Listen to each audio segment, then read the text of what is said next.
Is religious freedom important? Will it help society and the world? If it were up to you, would you guarantee complete religious freedom for all individuals? Would you like that freedom for yourself? My topic today is the value of one, religious freedom and the growth of a mystical world. In any discussion of values, ethics, and public policies, I like to make things very personal. For when an issue becomes personal, rationalizations tend to fall away. The same approach can be used to discuss why every country, religion, and individual in the world should support religious freedom. I believe that it would be very difficult to find a single individual in the world today who would genuinely proclaim, "Take away my freedoms. Take away my freedom to think, my freedom to love, my freedom to dream, and my freedom to follow my desires and destiny." If we were to find persons who said all these things, is it not true that they would rather quickly change their minds if their freedoms were removed? Therein lies an interesting twist. One cannot dominate the mind of another if they refuse to be dominated. One cannot prevent a person trapped in a physical or mental cell from yearning for freedom. Thus, let us make the question of religious freedom personal to every human being, both to the oppressed and the oppressors. The oppressors of religious freedom also have minds, longing to be free, and would not brook the captivity in which they place their victims. How sad it is that they forget or cannot resonate with the pain of oppressions. The Puritans who escaped religious persecution in England failed to understand how vital it was that all religious beliefs should be respected, and thus proceeded to persecute and banish those who disagreed with them, including Roger Williams, the founder of Rhode Island. The attack on religious freedom comes from atheists as well as those who believe in religion.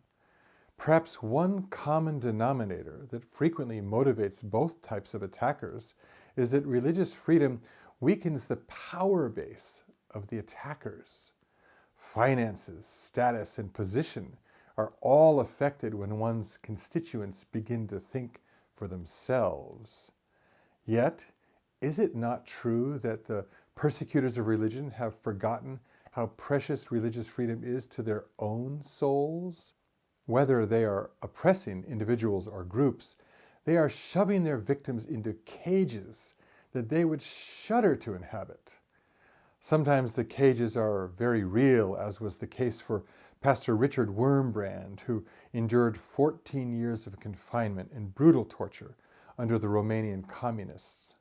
Sometimes the cages are both mental and virtual, as is the case with millions of women and men suffering under the tyranny of Orthodox Sharia Islam.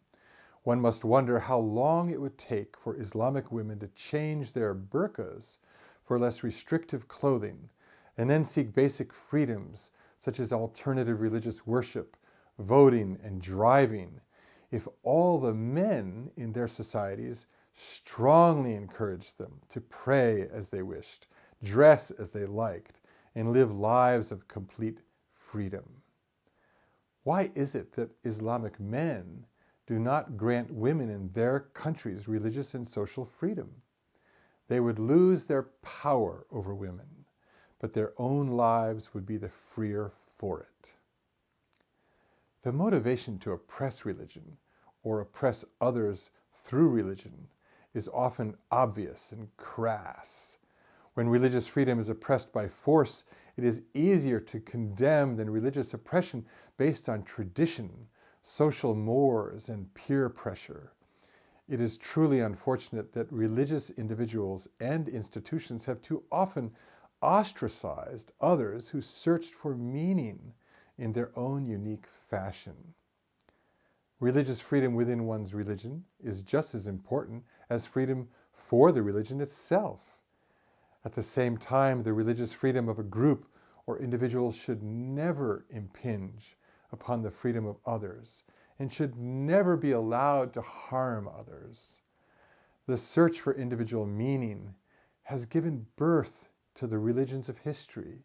Religions cling to the belief that God was the inspiration for their faith.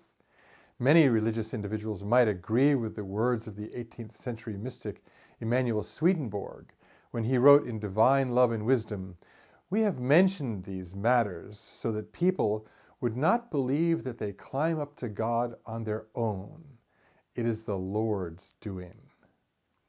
If it is the Lord's doing that people have sought an inner world of peace, how can anyone object to another person's religious path without jeopardizing their own right to seek a way that is best for them? The most violent persecutor of another person's religion must still sleep each night and enter an invisible world of dreams and thought that transcends the daily business of persecution. That inner world is the world of the mystic, where each individual has the opportunity to be still and meet the God who lives within. David N. Elkins, in his book Beyond Religion, wrote, "I believe we become mystics by following that deep, nostalgic longing that stirs at the core of our souls." The theologian Paul Johannes Tillich called it the reunion with the ground of our being. If an atheistic or religious persecutor of religion found a moment to sit quietly and gaze upon a beautiful scene in nature, would something of God stir in his or her heart? I believe that it would, even though it might go unrecognized for a time. Quoting Sri Ramakrishna, the Swedenborgian scholar Wilson van Dusen wrote that God is like a shy lady, hiding behind the latticed screen of our ego. We have to make effort to even notice that God is there. Thus, Meister Eckhart said, the very best and utmost of attainment in this life is to remain still and let God act and speak in thee. Recognizing that every person in the world has God dwelling in them lifts each person to a station in life that mandates that they be given complete religious freedom to allow God to flower in them. Interpreted through the example of Gautama Buddha, regarding each person as his or her own potentially enlightened Lord throughout heaven and earth, eliminates the evils of the caste system and allows all of us to look at each other with humility. Religious freedom allows mysticism to bloom. When individuals are granted complete religious freedom, they can explore the inner world of love and faith with impunity. That exploration might lead them to practice Buddhism, even though they were raised Christian, or vice versa. It might lead them down many paths, some of them unexpected and different. Yet everyone must go their own way, for mysticism recognizes that each person is following the blueprint that God has created in them and has expressed as them. In Anam Cara, a book of Celtic wisdom, the Irish poet and philosopher John O'Donoghue wrote, "Your soul knows the geography of your destiny. Your soul alone has the map of your future. Therefore, you can trust this indirect, oblique side of yourself. If you do, it will take you where you need to go, but more important, it will teach you a kindness of rhythm in your journey." As each person follows their own map toward the mystical world where God resides, they change and grow and become more and more resonant with the core of love and kindness that defines God. I believe the path of mysticism starts with a desire to tread upon it.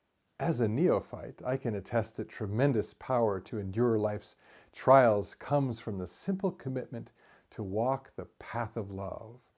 It's like picking up a compass and a map in the forest and saying, "Aha, I have to go that way." It feels very joyful to place one's feet upon the path even though the journey may be very long. A wonderful phenomenon that I have encountered is that the spirit of love is powerfully present the instant one even thinks about loving others. What could be more mystical than that? The value of one person walking a mystical path in religious freedom is that the internal world that each person lives in is an infinitely expanding world, a sphere of heart that is generated by the love of God flowing through each of them and expressed as each of them. Every person is a power station of thought and feeling, casting ripples of energy far beyond their line of sight. Granting one person the religious and social freedom to follow his or her heart is a blessing upon the world. In the closing moments of Winter's Tale, the 2014 Akiva Goldsman film adaptation of the 1983 novel by Mark Helprin, the character Beverly Penn, played by Jessica Brown Findlay, narrates, "What if we are all unique, and the universe loves us all equally? So much so that it bends over backwards across the centuries for each and every one of us, and sometimes we are just lucky enough to see it. No life is more important than another, and nothing has been without purpose. Nothing.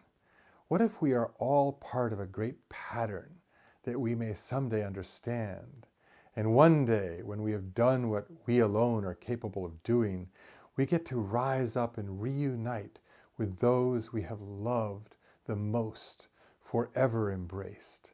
What if we get to become stars?"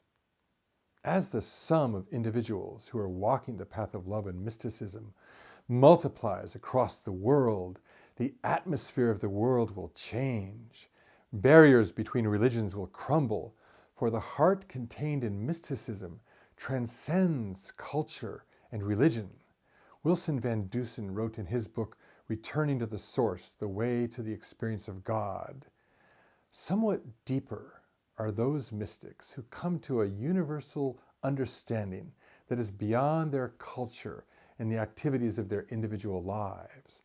I picture that they have come through some forest or bramble and suddenly come out in a wide, verdant plain where all mystics meet. On this plain of the universal, mystics of very different cultures, creeds, and backgrounds look remarkably alike to a fellow mystic. The plane of the universal is the mystical world on earth and in the spirit world, where all humankind will one day meet. That world is brought closer each time one person is granted the religious freedom to find God in their own way. I believe that it is inevitable that the journey to that world will succeed. For, as Swedenborg said, it is the Lord's doing." Thank you for watching. I invite you to subscribe, leave a comment, click on the like button, and share this video with 2 or more friends. You can follow me on Twitter at @FalkenBrown and email me at peterbrown@worldcommunity.com. I'm very grateful for all your support. I could not do it without you. So, until next time, love and blessings, and thank you.